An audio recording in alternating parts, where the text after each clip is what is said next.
In ancient Mesopotamia, they're called the seven sages. In ancient India, it's Manu and the seven sages who appear after the flood, trying to restore the knowledge that was lost during the time of the flood. An example I often give is the Indus Valley Civilization. Nobody actually knew that it existed until it was accidentally discovered while a railway was built. And then they found that there were these actually very, very sophisticated, very complex mud brick structures on a very large scale. And they found that this culture had a language, a fully developed written script. Throughout history, numerous nations, empires, and entire civilizations have mysteriously disappeared.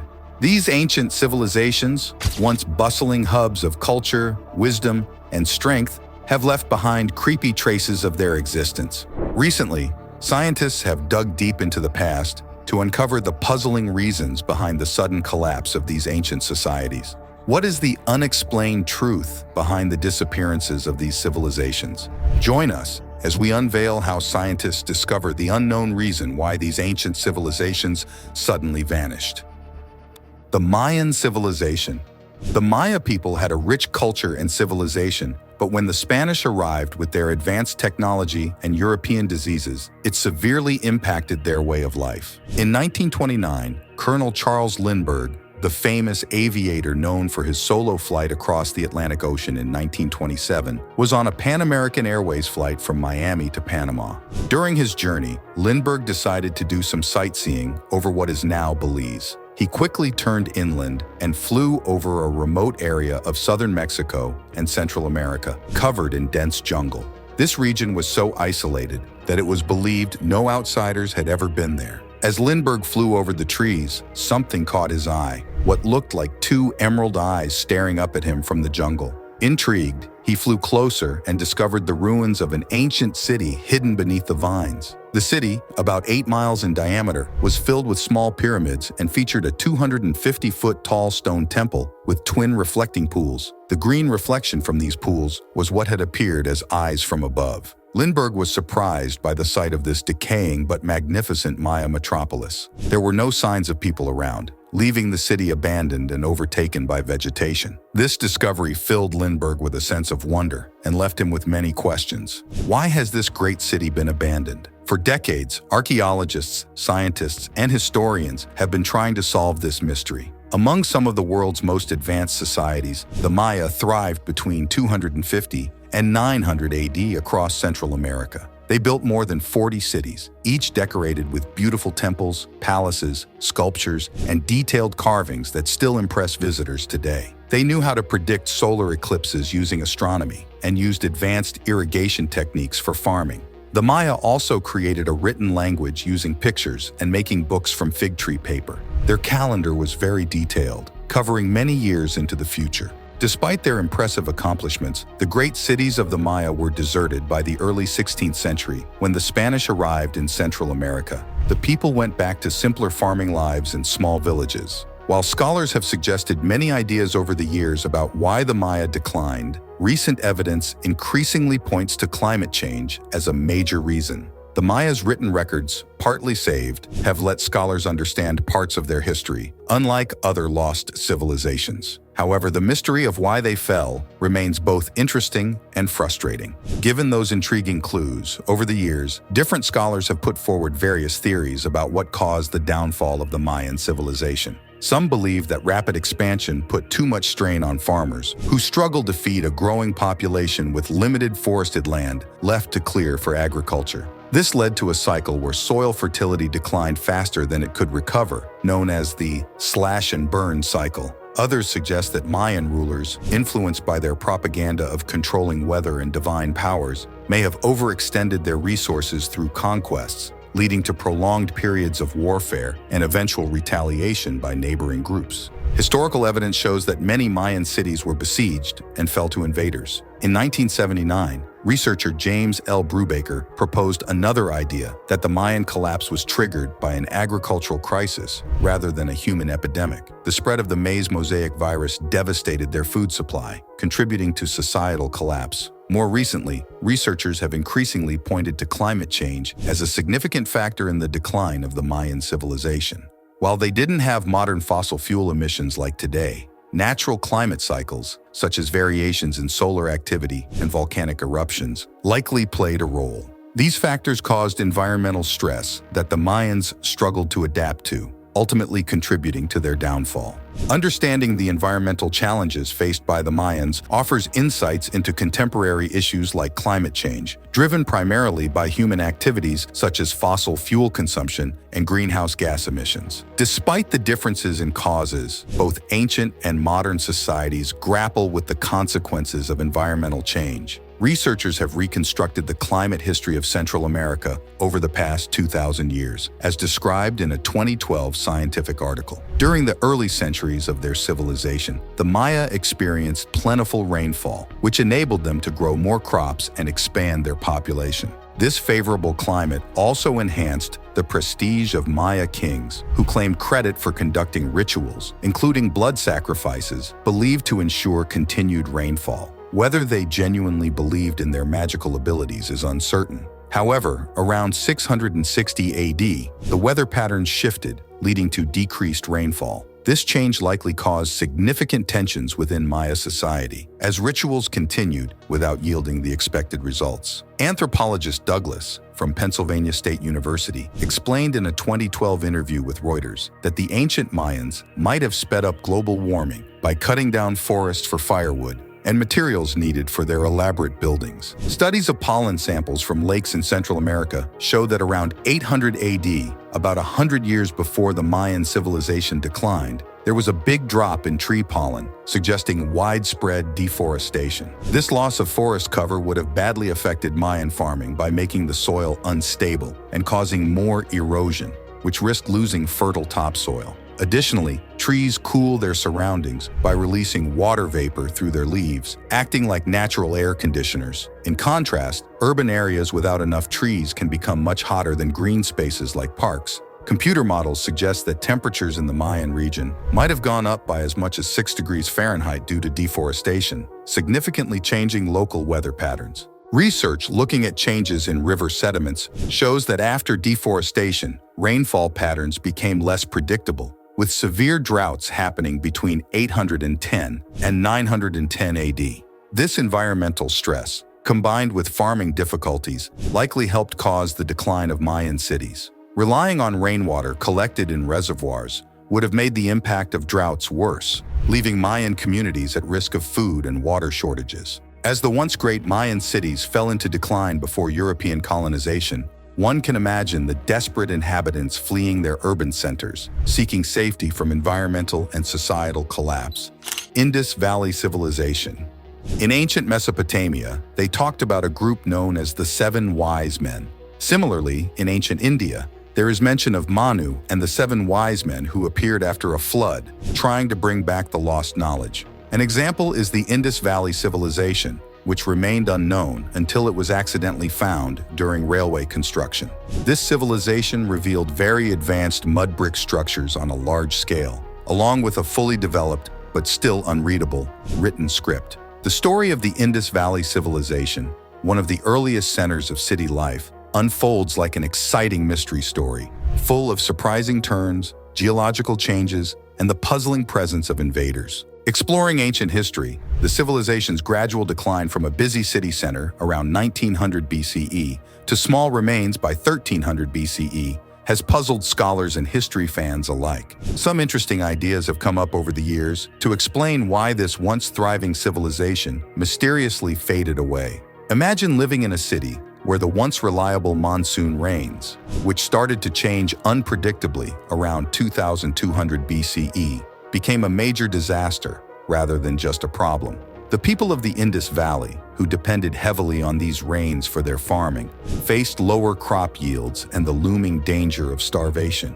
Imagine rivers, essential for trade and farming, changing their paths due to movements in the Earth's crust. Cities that were once busy centers of trade and culture struggled to support their populations. It wasn't just a matter of less water for crops. Entire trade routes, especially those connecting with Mesopotamia, were disturbed, adding pressure to an already struggling economy. Now imagine adding the fear of earthquakes to this situation. These were not just small tremors, but potentially devastating quakes, capable of changing river courses, destroying advanced drainage systems, and turning once thriving cities into ruins unsuitable for living. The very bases of city life were profoundly shaken, both literally and figuratively, for a significant period. The theory that nomadic groups invaded gained popularity, suggesting a dramatic end to the Indus Valley civilization. This idea, rooted in ancient texts like the Rig Veda, portrays a conflict between the invading nomads and the settled people of the Indus Valley. However, the lack of clear archaeological evidence for such an invasion hints that the civilization's decline may have been more gradual than sudden.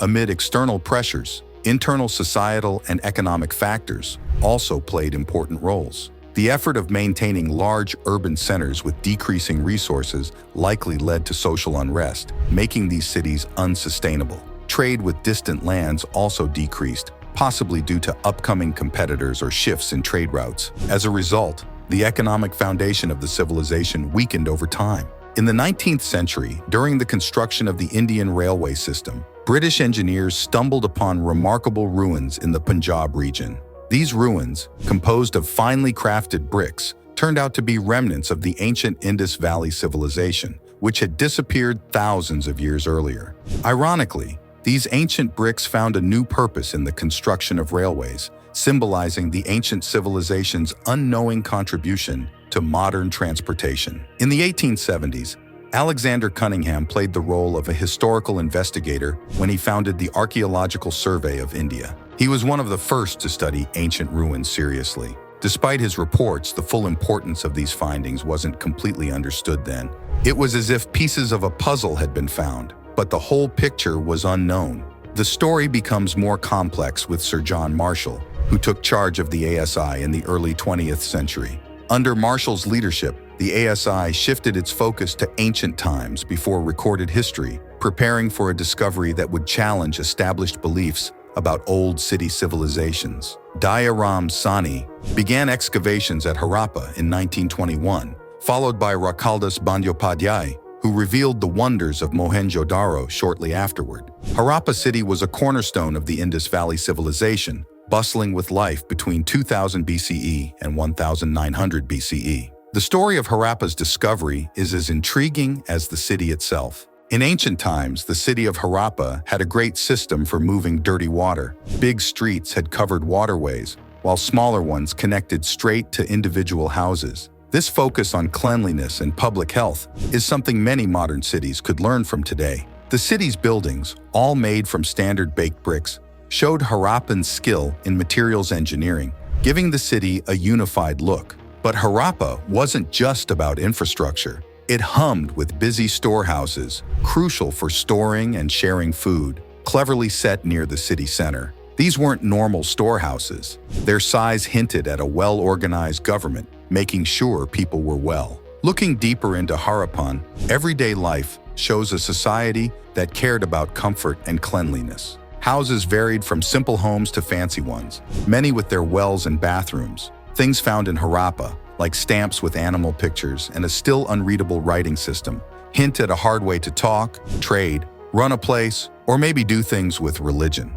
Pots and tools are found there, from useful things to beautiful things. In the Sindh part of Pakistan are Mohenjo-Daro, a cool old thing and proof of how smart the Indus Valley civilization was at building. This city, one of the best remains of old city life, tells us about its people, how they had their groups, and how they planned the city. This society had its writing, still not understood today, and city planning that could rival cities today. The Great Bath of Mohenjo-Daro, with its waterproof construction, suggested a society that valued cleanliness and maybe religious purification. Mohenjo-Daro was smartly split into two main parts: the lower city, busy with homes and shops, and the Acropolis, where public and special buildings were. It wasn't just a bunch of buildings. It was a city made just right for getting things done, with different parts for different parts of life. Looking at the impressive Great Bath, which stands out as the most important part of Mohenjo-Daro, is a large, carefully built pool made for religious cleansing rituals. Around it are hallways and rooms, making it more than just a great building. It was a crucial center of spiritual and community life in the city. The people of Mohenjo-Daro were skilled craftsmen, seen in their detailed beadwork, finely made metal objects, and beautiful pottery found at the site. These artifacts weren't just useful. They showed artistic talent and likely had deep meanings for their makers. The variety and skill of these items show a society that valued both usefulness and beauty, blending them into everyday life. Moreover, Mohenjo-Daro thrived as a busy economic center. Finding seals, weights, and measures among the ruins also suggests a complex economy that grew through local trades and long-distance business. This city wasn't cut off. It traded with faraway places. These sites uncovered a civilization of surprising complexity and skill, with well-planned cities, advanced drainage systems, and many artifacts showing a rich cultural life. The discoveries at Harappa and Mohenjo-Daro were like opening a window onto an ancient world, revealing the architectural and cultural accomplishments of the Indus Valley civilization. As more archaeologists like Ernest Mackay, Madho Sarabvats, and Mortimer Wheeler joined in, understanding of this ancient civilization grew with each dig across the Indus Valley region. The story of the Indus Valley civilization challenged the idea that complex urban life started only in Mesopotamia and Egypt. Ancient Greek city of Helike.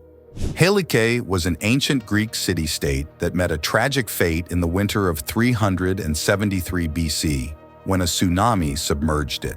This city was located in Achaea, a region in northern Peloponnesos, about 2 kilometers from the Corinthian Gulf and close to the city of Bura. Like Helike, Bura was a member of the Achaean League, a group of city-states that worked together. Modern scientists believe that an earthquake and the resulting tsunami caused the disaster that destroyed and submerged Helike. Helike's history dates back to the early Bronze Age, around 3000 and 2200 BC, when it began as a proto-urban town with large, rectangular buildings and cobbled streets. During the Mycenaean period, about 1750 and 1050 BC, the city grew and became the main city of Achaea, rich in pottery and artifacts from that time. According to the poet Homer, Helike even took part in the Trojan War as part of Agamemnon's forces. Around 850 BC, in what was likely a small temple dedicated to Poseidon, archaeologists found many religious artifacts, including bronze and clay figurines, clay chariot wheels, iron weapons, and pottery from the Archaic period. Among the treasures discovered were a bronze snake head and a rare golden necklace, as signs of the city's rich cultural and religious history. Later on, after being taken over by the Achaeans, the city of Helike became the leader of the Achaean League. This league was a group of 12 nearby cities, which today includes the area around the town of Aigio. Helike was also called Dodecapolis, which comes from Greek words meaning 12 cities. Helike grew into an important cultural and religious hub, even making its own money. Archaeologists have found only 2 ancient copper coins from the 5th century in Helike. These coins are now kept in the Bode Museum in Berlin. On one side of the coin, you can see the head of Poseidon, who was the city's protector. On the other side, there's a picture of his trident. In Helike, there was a temple dedicated to Heliconios Poseidon. People from all over ancient Greece would travel to Helike to receive blessings from Poseidon and to engage in trade. Helike was an ancient city known for founding colonies, including Priene in what is now Turkey and Sybaris in southern Italy. It had a famous temple and sanctuary which were very well known throughout the classical world, second in importance only to Delphi. The city of Helike collapsed just 2 years before the Battle of Leuctra. According to ancient stories, the disaster struck on a winter night. There were several warning signs before the catastrophe. For instance, people reported seeing huge columns of fire, and 5 days before the event, all the animals and pests mysteriously fled the city, heading toward a place called Chaeronea. During that fateful night, the ground beneath Helike gave way. The entire city sank into the earth and was swallowed by the sea. Every single person in Helike perished, and the city vanished beneath the waves, leaving only a few remnants of buildings poking above the water. Even 10 Spartan ships that were anchored in the harbor were dragged down with the city. After the disaster, a massive effort involving 2,000 men tried to recover the bodies, but they found nothing. Eventually, the neighboring city of Aegean took over the territory that once belonged to Helike. The disaster was blamed on the anger of Poseidon, the god of the sea. The people of Helike had made him angry because they wouldn't give their statue of Poseidon to the Ionian colonists living in Asia. They wouldn't even give them a smaller copy of the statue. Some sources say that the people of Helica and the nearby town of Bura were so against the Ionian colonists that they killed the Ionian messengers. According to a story by Seneca, a comet appeared in the sky, and soon after, the sea swallowed up the entire city. About 150 years after a major disaster, the philosopher Eratosthenes visited the site and saw a bronze statue of Poseidon standing underwater. This statue was in a place he called a poros, holding a seahorse in one hand. It was dangerous for people fishing with nets because they could get caught on it. The term poros isn't completely clear in ancient Greek. It might mean an inland lagoon, a lake, or a narrow waterway. Most archaeologists thought it referred to the Gulf of Corinth, but Professor Dora Katsanopoulou disagreed. Around 1074 AD, a traveler named Pausanias visited a coastal site still called Helike, which was about 7 kilometers southeast of Aigio. He reported that the walls of the old city could still be seen underwater. However, they weren't as visible as before because the salt water had worn them down. For many years, even after the city of Helike was submerged, people could still see its ruins underwater. Roman tourists would often sail over the site to admire the statues of the once great city. Eventually, the area became covered with silt and mud, and the exact location of Helike was forgotten. Some experts, like Adalberto Giovannini, believed that the story of Helike's submergence might have inspired Plato's tale of Atlantis sinking beneath the waves. Many ancient scholars and writers, such as the Greeks Strabo, Pausanias, and Diodorus of Sicily,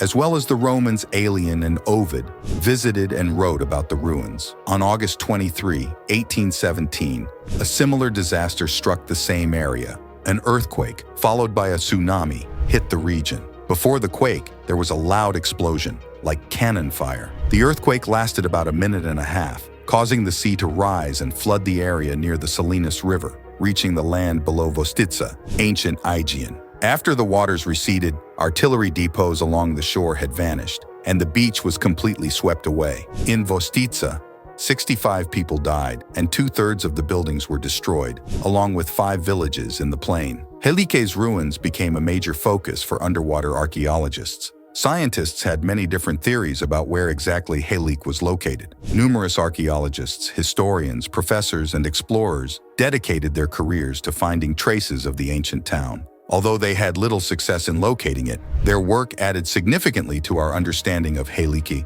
and the ancient world. In 1826, François Pouqueville, a French diplomat and archaeologist known for his work Voyage en Grèce, delved into the topic. Later, in 1851, Ernst Curtius, a German archaeologist and historian, pondered the city's possible location.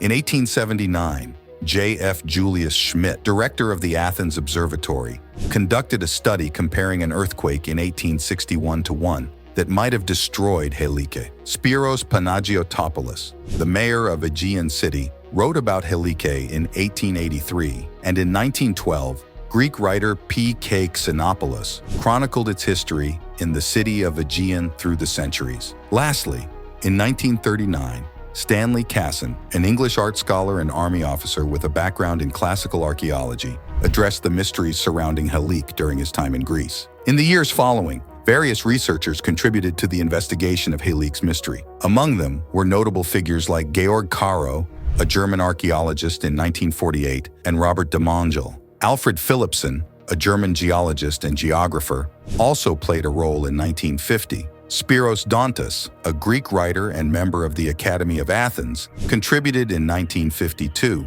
followed by Aristos Staropoulos, another Greek writer known for his work on the history of Aegean in 1954. The quest continued with Enki Moutsopoulos, a Greek professor, in 1956, and Spiros Marinatos, a prominent Greek archaeologist who delved into Helike's research in 1967. George K. Georgalas, a Greek writer, added to the Discorsi in 1962, and Nikos Papahatsis, a Greek archaeologist, made contributions with his Publicationum Pausanias, Description of Greece, in 1967.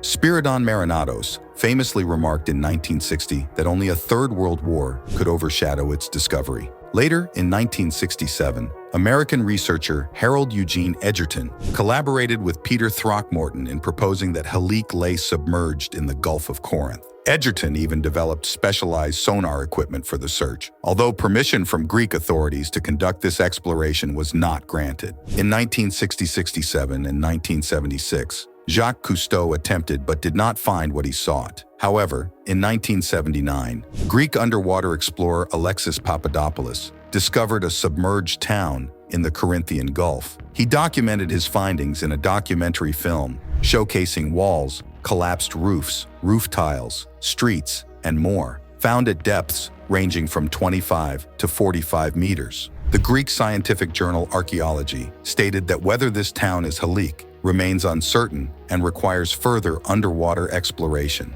Nonetheless, the discovery of this town is considered a highly intriguing find. In 1908, Greek archaeologists Dora Katsanopoulou and Stephen Soter from the American Museum of Natural History teamed up for the Helike project. Their goal was to find the lost city of Helike. According to ancient texts, Helike had supposedly sunk into a poros, often thought to be the Corinthian Gulf. However, Katsanopoulou and Soter proposed a different idea, that poros might refer to an inland lagoon. Their theory suggests that a massive earthquake could have caused the ground to turn into liquid, pulling the city downwards below sea level. Additionally, coastal sections collapsing into the sea might have triggered a tsunami, flooding the inland lagoon where the city was situated. Over time, sediment from the mountains would have filled the lagoon, burying the city's remains beneath solid ground. Before Helike was found again, there were a few unsuccessful attempts. In 1994, a survey using a special tool near the delta's flat area showed the shape of a buried building in collaboration with the University of Patras.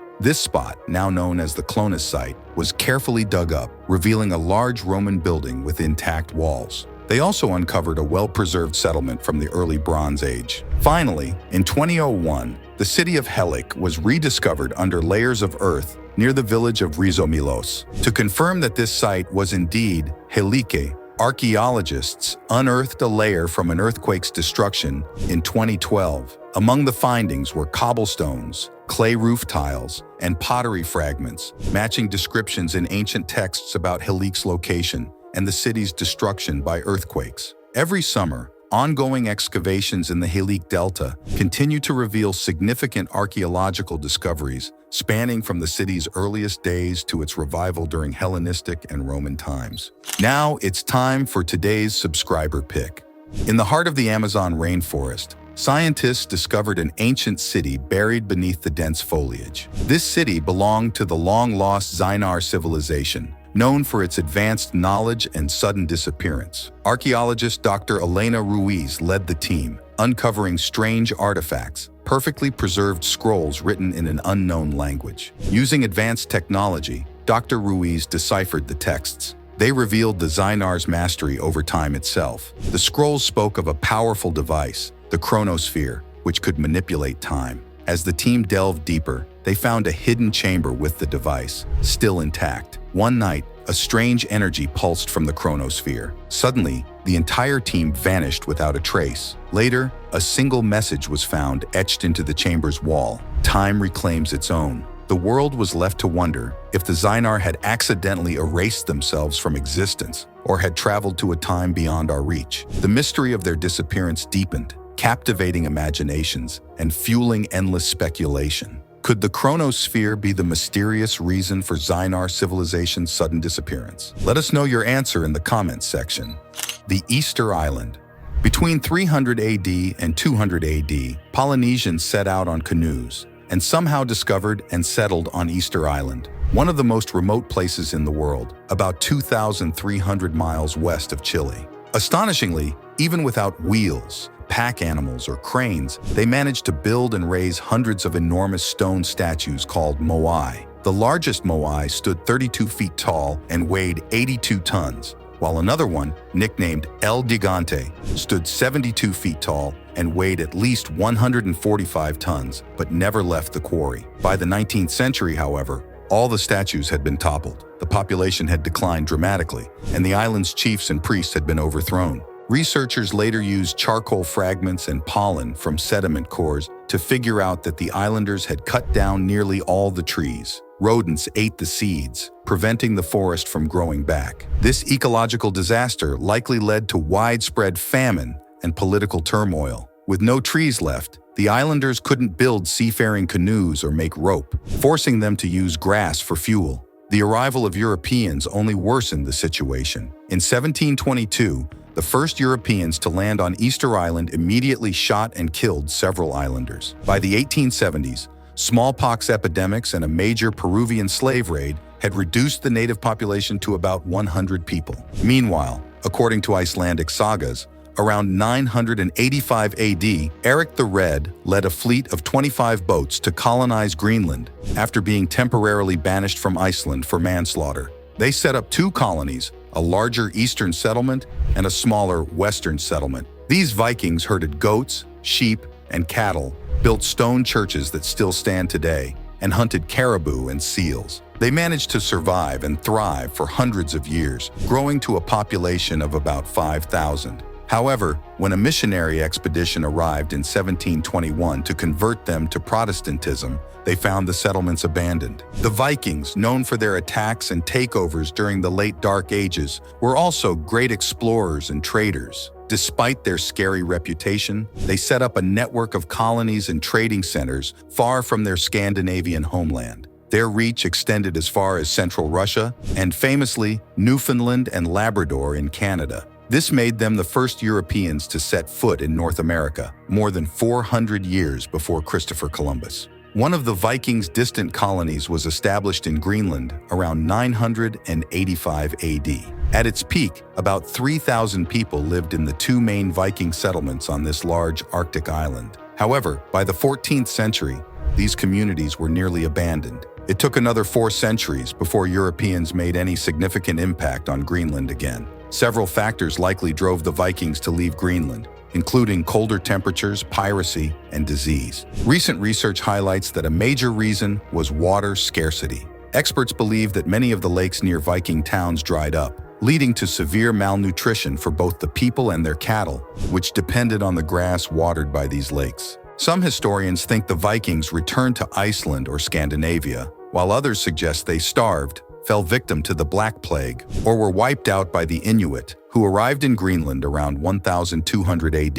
Interestingly, the Vikings were not the only ones to fail in establishing a lasting presence in Greenland. 3 other civilizations also died out on the island, including the Dorset people, who lived there briefly alongside the Inuit and the Vikings. What are your thoughts on the mysterious reason why these ancient civilizations suddenly vanished? Share your thoughts with us in the comments section.